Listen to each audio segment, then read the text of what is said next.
August 9, 1945. A B-29 bomber named Boxcar releases its deadly payload over Nagasaki. The mushroom cloud rises 60,000 feet into the scorching summer sky. The world watches in horror. Most assume this is it. America has played its final atomic card. 2 bombs, 2 cities. Surely there couldn't be more. They were catastrophically wrong.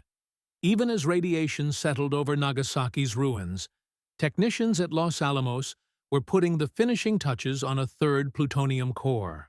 And in Washington, President Harry S. Truman was making a decision that could have rewritten history, a decision about which Japanese city would be next.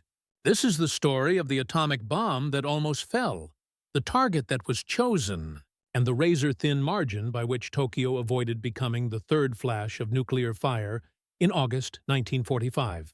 The truth is more unsettling than most realize. The Manhattan Project wasn't a 2-bomb operation that conveniently ran dry after Nagasaki. It was an atomic assembly line, ramping up production with terrifying efficiency. At Oak Ridge, Tennessee, electromagnetic separators hummed day and night, enriching uranium-235 from the massive Y-12 facility. At Hanford, Washington, 3 plutonium production reactors, code-named B, D, and F, bred weapons-grade material in their graphite cores cooled by Columbia River water. At Los Alamos, New Mexico, scientists and technicians worked around the clock, machining plutonium hemispheres with precision that would have seemed impossible just 3 years earlier. General Leslie Groves, the hard-driving engineer who ran the Manhattan Project like a military-industrial machine, had established production targets that would make modern supply chain managers envious. His schedule was brutally simple. Deliver 1 atomic bomb core every 3 to 4 days through late August, accelerating to 1 every 2 to 3 days by September. The 3rd core wasn't some distant contingency plan.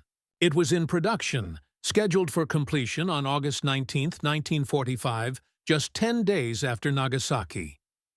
Walk through Los Alamos in mid-August 1945, and you'd witness an eerie normalcy. In the technical area's high-security buildings, metallurgists shaped plutonium into perfectly machined hemispheres, the split-core design that would be brought together in a violent implosion. In the explosives division, chemists cast the precise-shaped charges of composition B and barytol that would compress the plutonium core to critical mass in microseconds.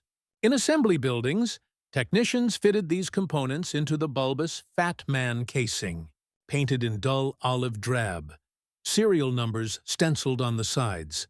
Robert Oppenheimer, the scientific director whose gaunt frame and haunted eyes had become synonymous with the project, moved through the facility like a ghost.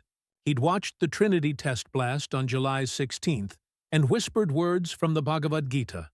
Now I am become death, destroyer of worlds. But death wasn't finished with him yet. The destroyer still had work to do. The 4th core was already being cast.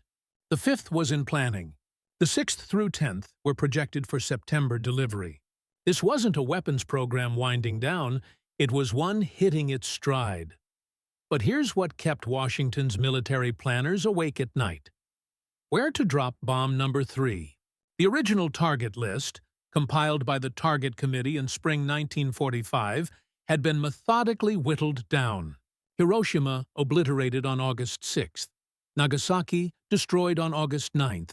That left Kokura, an industrial city on Kyushu with the largest army arsenal in Japan.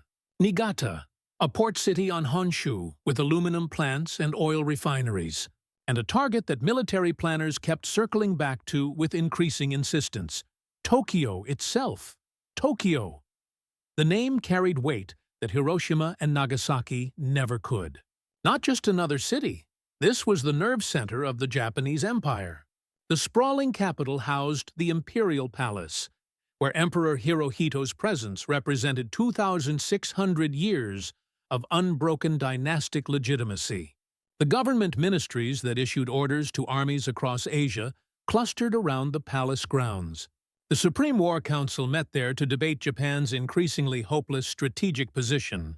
Destroying Tokyo wouldn't just eliminate military and industrial targets. It would behead the empire itself.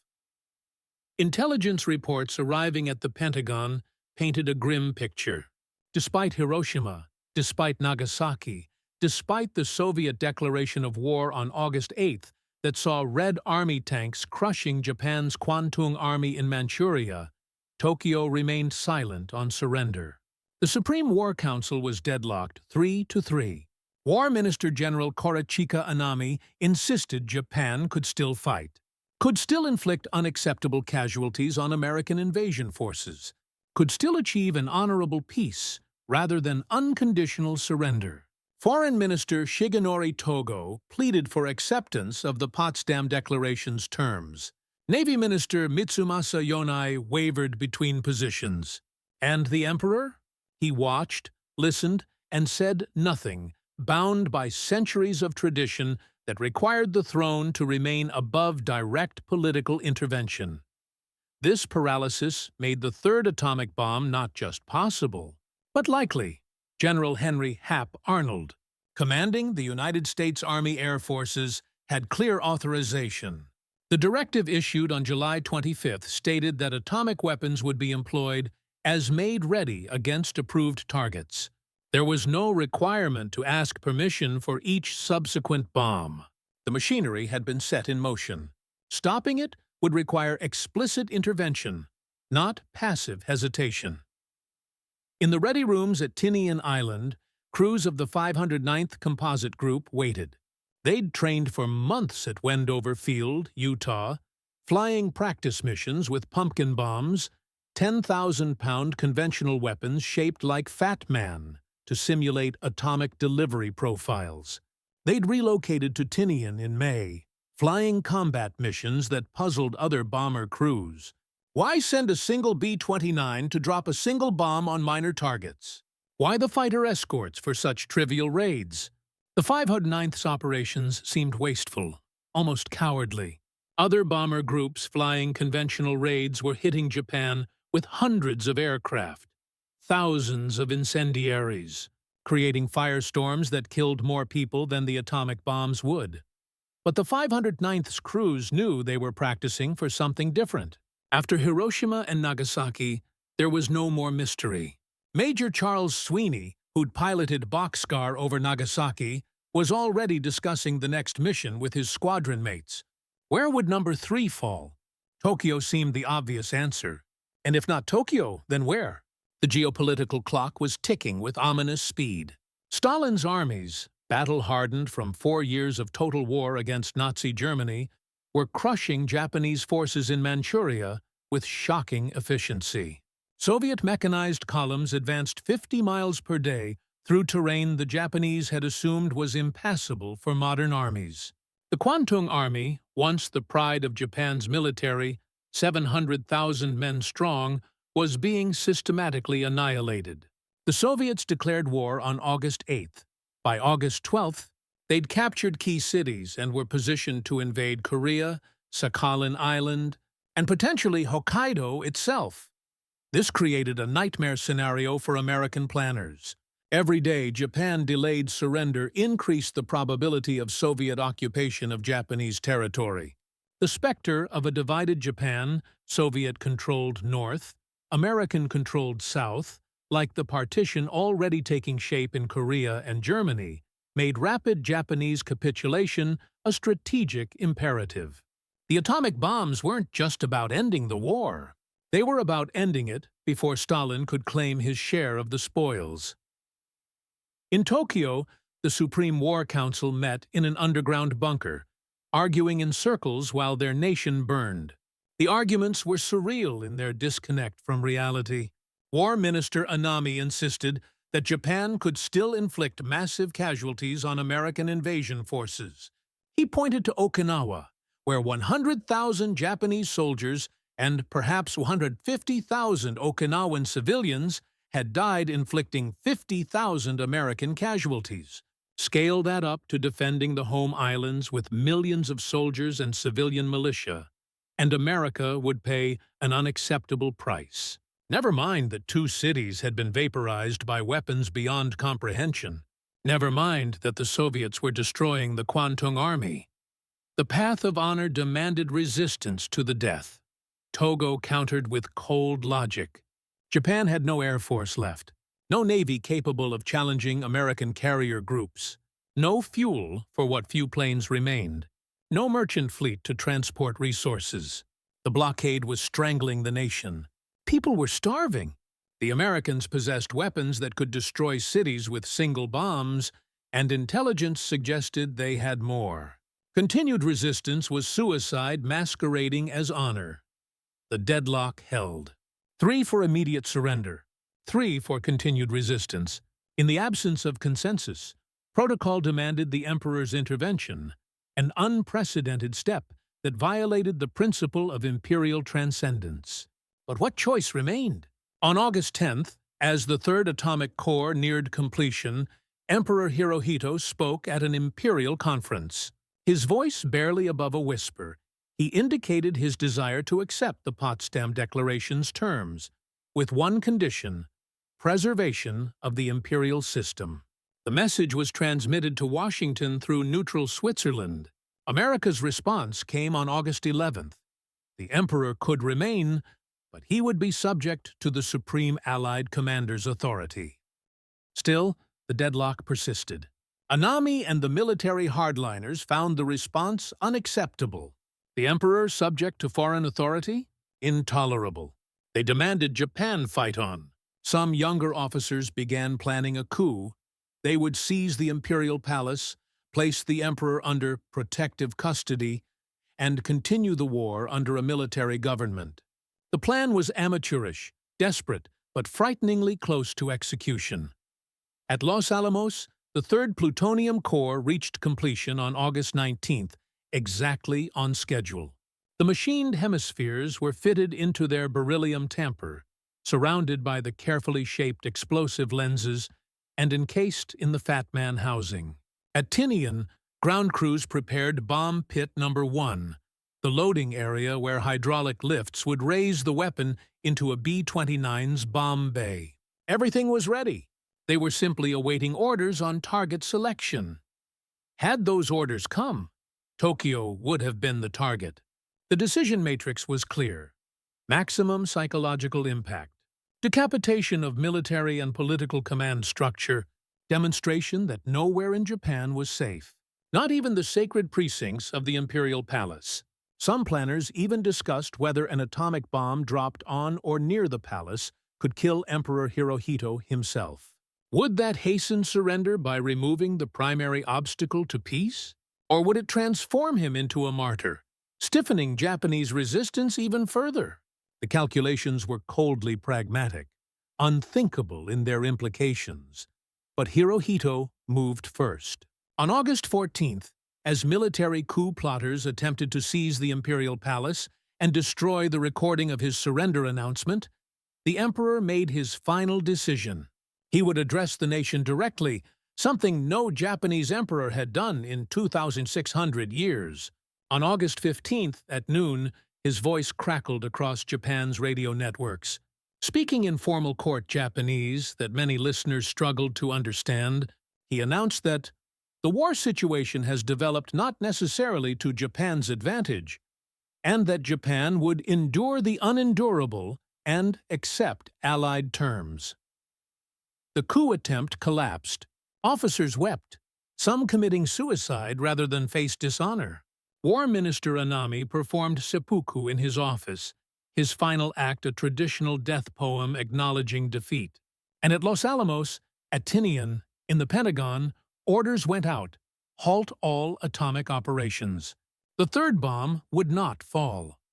That plutonium core, machined and ready, was eventually shipped to Bikini Atoll in the Marshall Islands. On July 1, 1946, it became the heart of Test Able, the first of the Operation Crossroads nuclear tests. Instead of destroying Tokyo, it vaporized obsolete warships in the turquoise waters of the Pacific, demonstrating atomic weapons' effects to a world just beginning to grasp what it had unleashed. But Consider how narrow that margin truly was. 10 days. Emperor Hirohito's intervention came just 10 days before the third atomic bomb would have been ready for deployment. Had the deadlock in Tokyo persisted another 2 weeks? Had the coup plotters succeeded in silencing the emperor? Had any of a dozen variables shifted slightly? Tokyo would have experienced what Hiroshima and Nagasaki endured. The imperial palace might have become a radioactive crater. Emperor Hirohito, descendant of the sun goddess Amaterasu, might have perished in nuclear fire. Japan's surrender might have come only after a fourth bomb, a fifth, a sustained atomic campaign that would have made the actual bombings seem restrained by comparison. The production schedule makes this nightmare tangible. By early September, Los Alamos expected to deliver atomic cores at a rate supporting 2 to 3 bombing missions per week. The 509th Composite Group had multiple aircraft and trained crews ready. The industrial infrastructure, uranium enrichment, plutonium production, weapons assembly functioned with increasing efficiency. Atomic bombing was becoming routine, systematic, just another tool in America's arsenal alongside conventional firebombing and naval bombardment. Some historians argue the bombs were unnecessary, that Japan was already defeated by blockade and Soviet invasion. Others maintain they were essential to prevent an invasion costing 1 million casualties.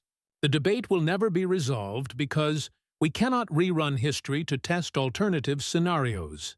What we know with certainty is that American leaders in August 1945 believed continued atomic bombing was both justified and necessary to force immediate surrender. They were prepared to destroy Tokyo, then Osaka, then Yokohama, then every other Japanese city until the empire capitulated or ran out of targets. The third atomic bomb represents a historical pivot point, the moment when nuclear warfare could have become normalized rather than exceptional. Had Tokyo fallen, had atomic bombing continued through September, the weapons might have lost their unique horror. They might have become just another brutal tool of total war, distinguished only by efficiency. The singular shock of Hiroshima and Nagasaki, the global recoil that led to decades of nuclear restraint, might never have developed. Instead of 2 cities bearing witness to atomic horror, there might have been 5 or 8 or 12, a catastrophic cascade that changed not just how the war ended, but how the post-war world understood the weapons themselves. In our timeline, the Emperor's whispered intervention stopped the third bomb. But in another timeline, one we came terrifyingly close to inhabiting, that third flash of nuclear fire would have risen over Tokyo's imperial palace. The fourth would have followed days later. The fifth, the sixth. The machinery of atomic warfare would have churned on, stopping only when Japan no longer had cities left to burn. The third atomic bomb was real. It was ready. It was 10 days away from mission-capable status. Only the narrowest margin of chance and the unprecedented decision of one man prevented Tokyo from joining Hiroshima and Nagasaki in the lexicon of atomic destruction. That margin measured not in months or weeks, but in days. 10 days between routine atomic warfare and the fragile restraint that has, so far, prevented nuclear weapons use for nearly 80 years. The bomb that wasn't dropped may be the most important bomb in history, not for what it destroyed, but for what it represented. The closest we came to a world where atomic bombing became just another Tuesday.